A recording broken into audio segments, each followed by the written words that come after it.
3 days ago I returned from President Volok Ohama's Skull Mountain lair on Death's Head Island. The experience was harrowing and strange, although it should not be classified as a complete failure for reasons I will expound upon herein. I arrived at the island aboard a steam-powered boogie board last Tuesday at 1500 hours. Disguised as a piece of driftwood, I was able to scale the mountain and enter the fortress through a loose window panel that led into the president's reception room. Soon, I was able to steal a waiter's uniform and make myself up to look like one of the brown-skinned islanders, thanks in part to a makeup kit I smuggled into my asshole.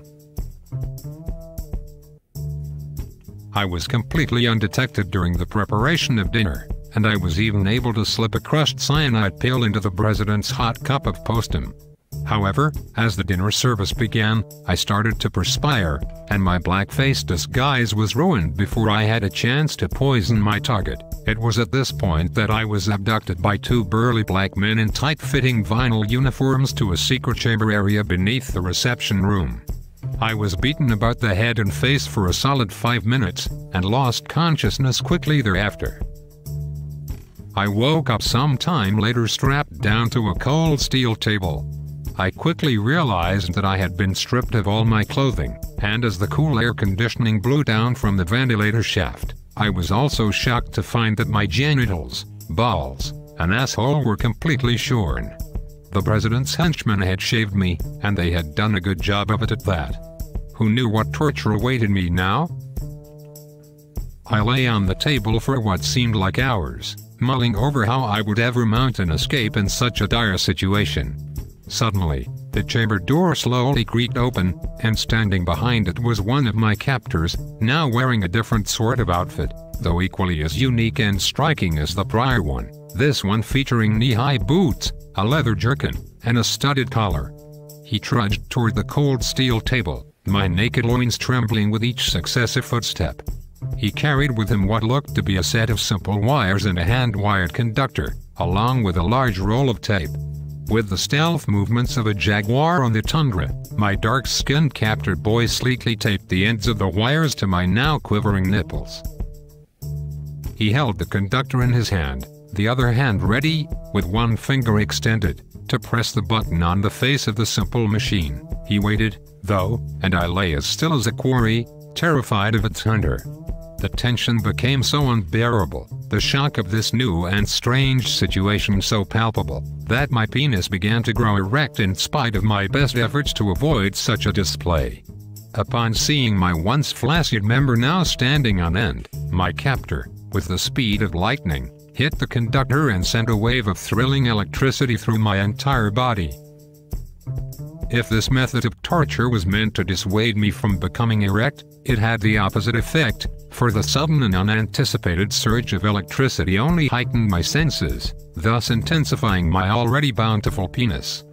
The captor boy hit the button again and again, shocking me beyond the point of reason, until, before I knew it, my erection had grown to the piercing estimated length of 14 inches. Upon seeing the results of his tortuous charade, my captor dropped his device and stood in stunned silence.